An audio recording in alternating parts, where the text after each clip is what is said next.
নবীর মতো কি আর হয়? در عالم امکان کسے ہستے مثالاش در عالم امکان کسے ہستے مثالاش جو یمچے نبیرا وچے اقتاب ولیرا নবী বলি গাউস কুতুব যত আছে আমার নবীর মতো কেহ নাই, নবীর কোনো মিসালই নেই। আল্লাহ লাইসা কামিসলিহি শাই, আল্লাহর কোনো তুলনা নাই, আল্লাহর কোনো মতো নাই। আল্লাহ রাব্বুল আলামিন হাকিমিন বেমিসাল অনন্ত অসীম। আর আমার নবী পাক সাল্লাল্লাহু আলাইহি সাল্লাম তাকে আল্লাহ তৈরি করেছেন, দুনিয়ার বইতে পাঠিয়েছেন এমন চরিত্র নিয়ে, সেই চরিত্রের অধিকারী কেউ কিয়ামত পর্যন্ত হতে পারবে না। তাহলে ফেরেশতারা মারামারি করবে বলছিল, সেই মারামারিকে ঠান্ডা করার জন্য আমার নবীকে পাঠিয়েছেন আল্লাহ। নবীকে মারলে ডাকাডাকি আছে, মারামারি আছে, একজন একজনে গিলা করতে পারে, ব্যভিচার করতে পারে, অত্যাচার করতে পারে। যখন 570 খ্রিস্টাব্দের পরে যখন নাকি নবী করিম সাল্লাল্লাহু আলাইহি সাল্লাম মক্কা নগরীতে আসছিলেন, তখনকার বিশ্বের অবস্থা কি ছিল? ইতিহাস খোলেন, এরকম ছিল। মারামারি, কারাকারি, হানাহানি, বাপ মার পরিচয় ছিল না, সন্তান সন্ততির পরিচয় ছিল না, কিছুই ছিল না, নিরাপত্তা মোটেই ছিল না। এবং ফেরেশতাদের কোন ছিল সেটা বাস্তবায়িত হতে চলছিল। মারামারি, কাটাকাটি, হানাহানি সব ছিল।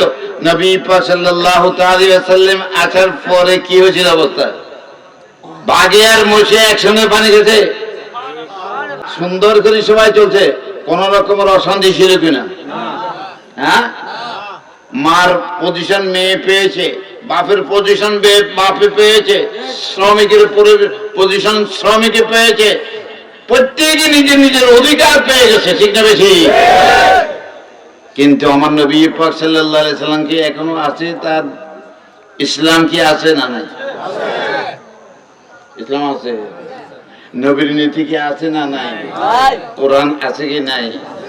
হ্যাঁ, কোরআনে কোনো পরিবর্তন হয়েছে?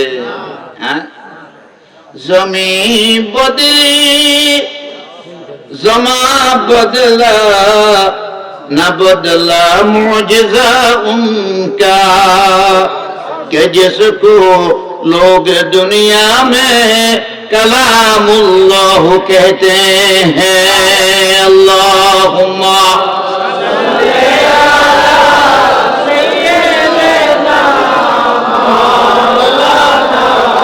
मुहम्मद।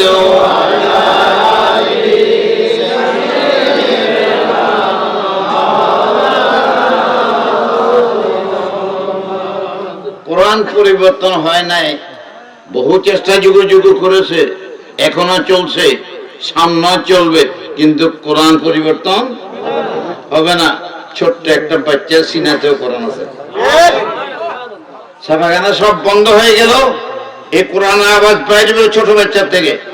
আর বাচ্চা ছেলে না মেয়েদের মুখ থেকে বাইরে হবে। অনেক হাফেজা মেয়ে আছে, আমি হেফজ করেছি আজকের থেকে প্রায় 103 বছর আগে। আমার কোরআন আমার কাছে আছে, তুমি কোরআন বেশ করতে পারছো না, একটা আকার ইকার বেশ করতে চাইছো না। হ্যাঁ, কোরআন যখন একেবারে নির্ভেজাল, কে বলছে এটা লারা, এতে সন্দেহেরও কিছু নাই, লা রাইবা ফি, এর মধ্যে সন্দেহেরও কিছু নাই। নির্ভেজাল কিতাব, আল্লাহর কিতাব, রাসূল পাক সাল্লাল্লাহু আলাইহি ওয়াসাল্লাম রেখে গেছেন আমাদের কাছে। এই কোরআনের মধ্যে কি মারামারি কথা আছে? এটা ডাকাডাকি কথা আছে? বাপের অপমান করা আছে? ছোট ছেলেরা নষ্ট করার কথা আছে? এই পাক মুর্শিদা ইত্যাদি আমরা যেগুলো বর্তমানে সভ্য হয়ে গেছি, আমরা যেভাবে চলতেছি, সেটার প্রতিভা আছে কি নেই? কোন বাড়িতে কোন ঘরে আজকে আমরা শান্তিতে আছি? কোন দেশে কোন শান্তিতে আছি? এর একমাত্র কারণ হলো আল্লাহর কোরআনকে ছেড়ে দেওয়ার ফল, আর কিছু না। আমরা কি আল্লাহর কোরআনকে ধরতে পারবো? হ্যাঁ, তাহলে কি আমাদের শান্তি আসবে না? হ্যাঁ, আল্লাহ বলছে ইন্নী আলামু, তোমরা যেটা জানো না সেটা আমি জানি। তাহলে আমার নবীর পক্ষে যেতে হবে, ঠিক না বেঠিক? মানবতার দাম নবী দিছে কিনা? কতদূর পর্যন্ত দিছে? কতদূর পর্যন্ত দিছে? একেবারে পশু পাখি সবার দাম দিছে, ঠিক দিছে? দেখতে না, প্রত্যেকের হক দিয়েছে রাসূলুল্লাহ সাল্লাল্লাহু আলাইহি ওয়াসাল্লাম। একটা হরিণী আসে, হুজুর আমাকে এই একটা লোক শিকার করে আটকে রেখেছে, আমার বাচ্চা আছে, দুধ খাওয়াতে পারে না, সারা কষ্ট পাচ্ছে, আমাকে একটু ছেড়ে দেন। রাসূলুল্লাহ সাল্লাল্লাহু আলাইহি ওয়াসাল্লাম বলল, তোমাকে একজন আটকাছে, আচ্ছা ঠিক আছে দাও, ছেড়েছে।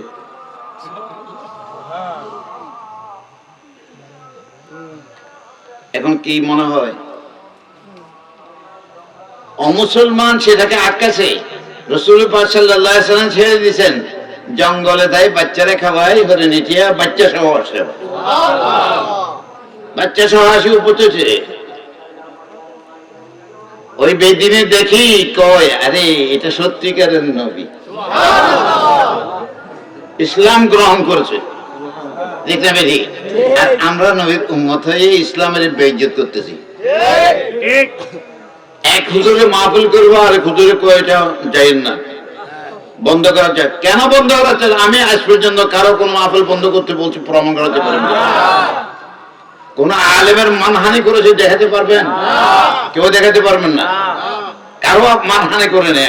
হিন্দু বলেন, খ্রিস্টান, বৌদ্ধ, সবাইকে নবী সাল্লাল্লাহু আলাইহি ওয়াসাল্লাম আদর্শ কি? আদর্শ খানায় খাবার মধ্যে নবী নামাজ পড়তেছেন। আবু জেহেল উপস্থিত, রাসূলুল্লাহ সাল্লাল্লাহু আলাইহি ওয়াসাল্লাম সালাম ফিরে মাত্র নিজের গায়ের চাদরটা পিছিয়ে দিয়েছে আবু জেহেলের জন্য। আবু জেহেলের জন্য নিজের গায়ের চাদরটা বিছিয়ে দিয়েছে। এত বড় সুন্দর আদর্শ কোথায় পাবেন? লাকাদ কানা লাকুম ফি রাসূলিল্লাহি উসওয়াতুন হাসানাহ লিমান কানা ইয়ারজুল্লাহ ওয়াল ইয়াউমাল আখির। প্রকারে যদি আল্লাহর সঙ্গে সাক্ষাৎ করতে চাও, আল্লাহকে আল্লাহর সঙ্গে মিলতে চাও, শান্তি যদি পেতে চাও, তো রাসূলের মধ্যে উন্নত মানের আদর্শ, যে আদর্শ সৃষ্টি হয় না দুনিয়ার বাড়ি, ভাগে মশে একসঙ্গে খাবে, শান্তি আর শান্তি থাকবে, সেই দিকে যেতে, এটা কোনো জঙ্গিবাদী নয়। কোরআনের দিকে যাওয়াটা মানে জঙ্গিবাদী নয়। কোরআনের মধ্যে যাওয়া, প্রকৃত জিনিসের মধ্যে যাওয়া, প্রকৃত শান্তির মধ্যে যাওয়া, একেবারে জায়গাটাকে ব্যস্তের মতো বানায় নেওয়া। স্বামী স্ত্রী যদি ঠিক মতো চলে, ওই ঘরে সন্তান কোনদিন নষ্ট হতে পারে? কিন্তু নবী করিম সাল্লাল্লাহু আলাইহি ওয়াসাল্লাম আদর্শ দেন নাই? স্বামী স্ত্রী কিভাবে চলবে দেয় নাই? এটা ছেলে পেলে কিভাবে লালন পালন করবে, এটা কি নবী দেয় নাই?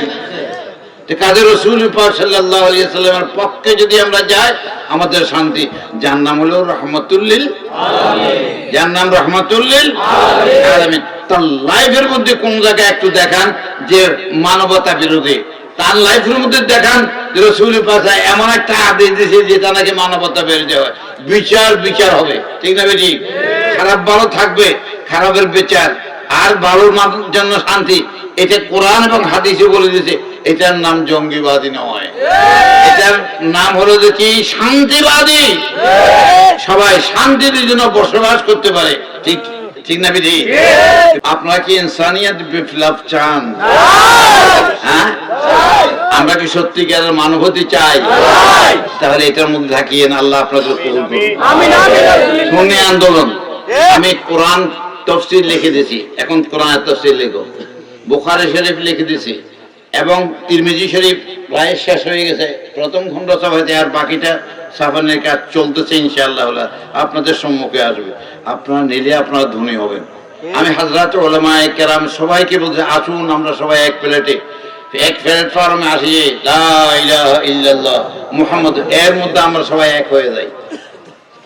এর মধ্যে কোনো জুলুম অত্যাচার কোনো কিছু নাই। একটা কুকুরের উপর পর্যন্ত জুলুম করা যায় না, একটা পাখির উপরে জুলুম করা যায় না। ইসলাম এমন জিনিস, মানুষের উপরে কেমনি অত্যাচার করতে পারে? এটা কোনোদিন হতে পারে না। কারো উপরে অত্যাচারের চেয়ে মধ্যে নাই। রাসূল পাক সাল্লাল্লাহু আলাইহি ওয়াসাল্লাম জামানায় রাসূল পাক অত্যাচার করেছে?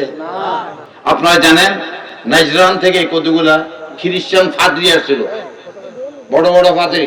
রাসূল পাক সাল্লাল্লাহু আলাইহি ওয়াসাল্লামকে বললো যে আপনার ইসলামটা শুদ্ধ না, আপনার শেষ জামানার নবী না। অনেক কিছু বললেন, রাসূল পাক আমি শেষ জামানার নবী, এতে কোনো সন্দেহ নেই। এরপরে বললো আচ্ছা ঠিক আছে, যদি তোমরা মানতে না চাও আমি সত্যিকারের নবী, আর যদি আমার সঙ্গে তো মুবাহালা করো।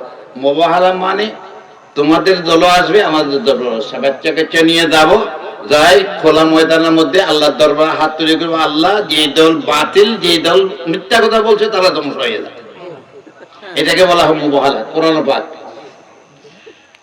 এখন ঠিক হলো আগামীকাল সকালে যখন নাকি 4টার সময় হবে তখন মানে বাইর হবে, খ্রিস্টানরা বাইর হবে আর নবীও বাইর হবে। তো নবীর সঙ্গে কারা ছিল? হযরত আলী, হাসান হোসেন, মা ফাতেমা আর নবী। পাক পাঞ্জতন যাদেরকে বলা হয়, এই 5 জন ছিল। আর ওদের মধ্যে অনেক 21 জন 22 জন মানুষ, এরা উপরে পায়ের উপরে দেখতেছে, বলছে যে এই যে একটা 5 জনের একটা দল আসছে, এরা যদি, আমরা তো বাতিল আমরা জানি, স্বীকার করে নিয়েছি আমরা বাতিল জানি, আজকে যদি আমরা মোকাবেলা করি এরা হাতটা তুলবো আর খ্রিস্টান ইহুদির কোন নিশান থাকতো না বিশ্বের বুকে, সব শেষ হয়ে যাবে। একটাও বাইরিস না, এই নবীর লোক কোনো ধাক্কাধাক্কি করিস না। তারা জানতো তারা বাতিল, কিন্তু নবী পাক সাল্লাল্লাহু আলাইহি সাল্লামের সঙ্গে মোকাবেলা করার জন্য আর আসা নাই। তো নবী পাক সাল্লাল্লাহু আলাইহি সাল্লাম বললেন, লাস্টে আসি ময়দানের মধ্যে দাঁড়ায় বললেন, যদি আজকে ইহুদিরা খ্রিস্টানরা বাইরে যেত তারা বিশ্বের থেকে নিশ্চিহ্ন হয়ে যেত। হ্যাঁ, আল্লাহর হুকুম আছে তারা থাকবো, থাকুক। হ্যাঁ, যদি খারাপ না থাকে ভালোকে নিচে না যাবো। ঠিক না বেশি? আমি বুড়া না হইলে আমরা জোয়ান কন্যা ছিল, ঠিক না বেশি? তাহলে আল্লাহ তোমরা তৈরি করে রেখেছে, ডাইন হাত থাকবে বাম হাত থাকবে, এটা থাকবে। তবে ডান হাত বাম হাত কারিয়ে নিতে পারবা। এটা ভালো না, এটা ভালো, কোনটা ভালো? ডাইন হাত নেই, ডাইন হাতে ভালো, এইটা কারিয়ে না খারাপ হয়েছে।